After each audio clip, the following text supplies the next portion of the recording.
Hello everyone! Welcome back to my channel. So ngayon, ang ating gawin ay magluto tayo ng kamatis. Kung meron kayong garden sa bahay ninyo, lalong-lalo na sa Pilipinas, may kamatis, meron kayong talong, at saka gusto niyong kumain ng pasta, madali lang yan. So ito yung recipe na pwede ninyong lutuin. Kasi minsan magsasawa na tayo sa spaghetti natin sa Pilipinas na yung tomato ketchup, yung mga ganun. So, ibahin mo para healthy. So, itong fresh na kamatis, pwede mong gawin yung fresh na kamatis. Ganigaya nito, fresh na kamatis na hiniwa-hiwa ko lamang. So, ito bacon.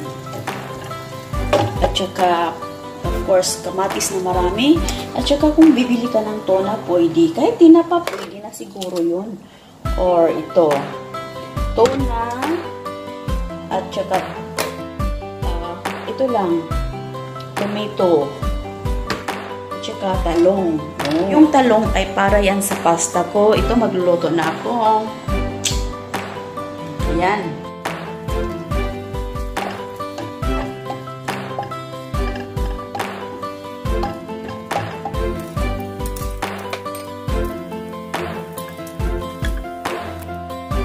So, gusto ko talaga sa bacon yung brown talaga. So, yun ang bago ko ilagay yung bombay, sibuyas bombay. Okay?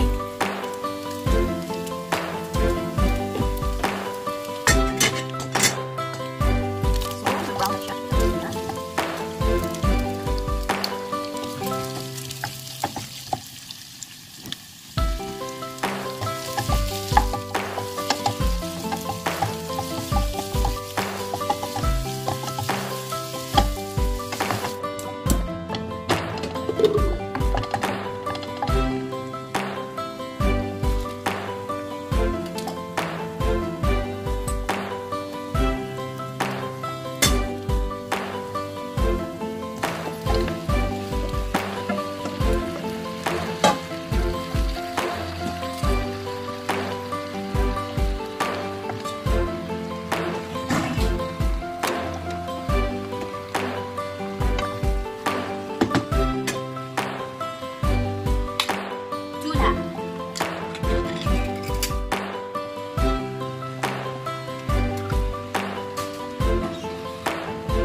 Lang ako magluto, very easy and simple para sa hapunan.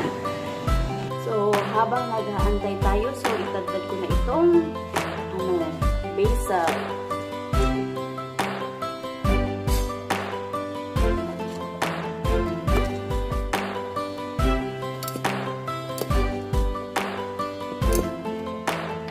Ang basil kasi ay pampabango. Kaya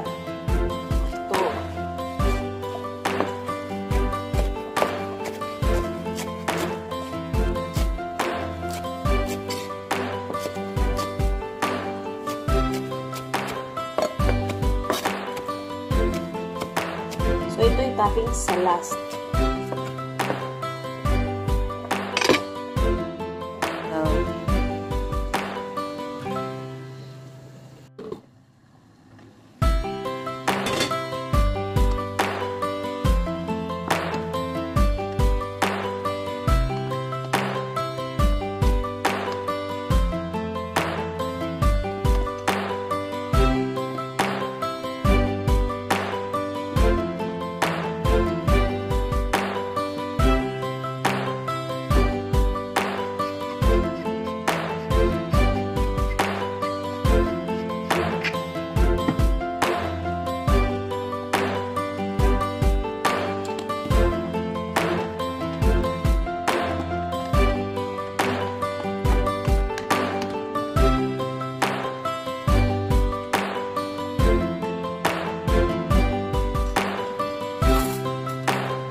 Done na ang pasta, kaya na-drain ko na, oh.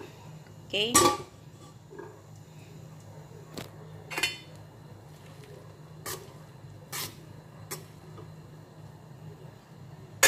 So, while While here is boiling. So, ilagay ko na itong para masarap. Lagyan pa talaga ng tomato. Any brand, kahit anong brand, basta tomatoes siya.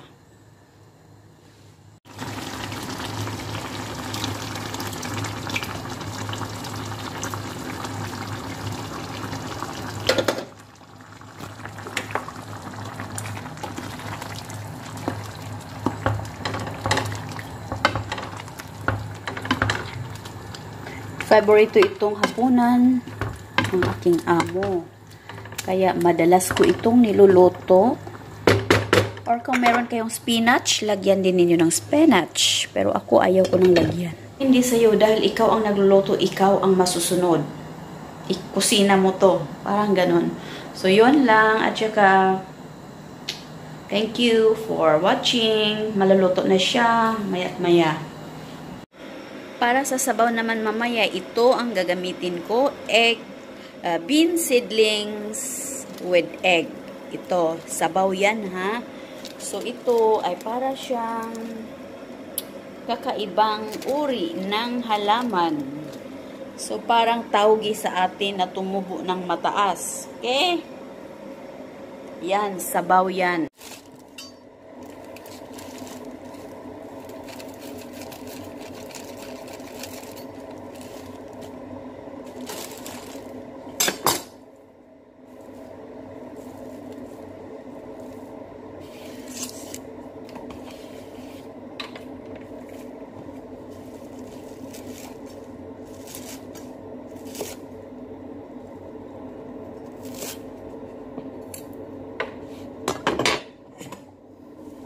Tsaka hugasan.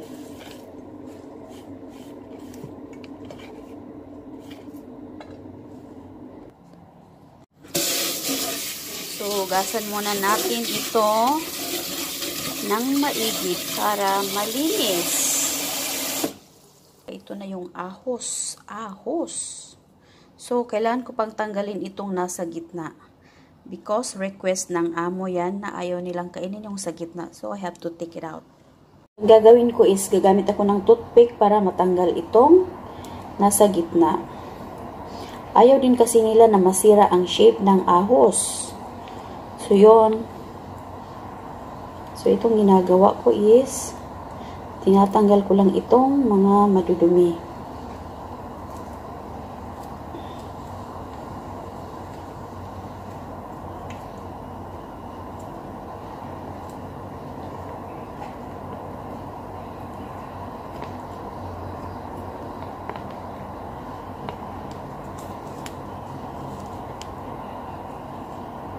Parang maging ganito guys. Ito ang kalabasan ng ating garlic. Well, ganito kasi. So, ganito ang buhay OFW. Kailangan magluto talaga. Hindi pwedeng hindi magluto. Yan.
smoking wine.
Sesame seed.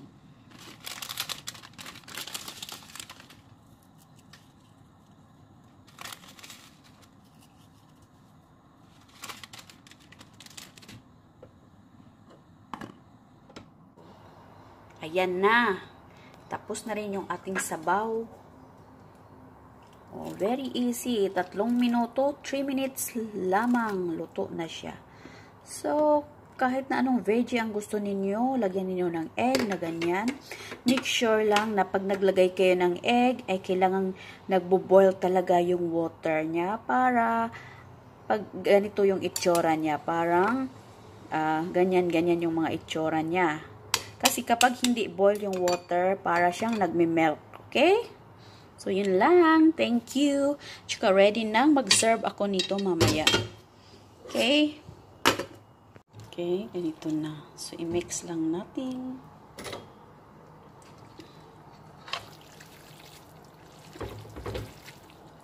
So, ito yung pasta na may talong. And then, lagay natin ito i-serve.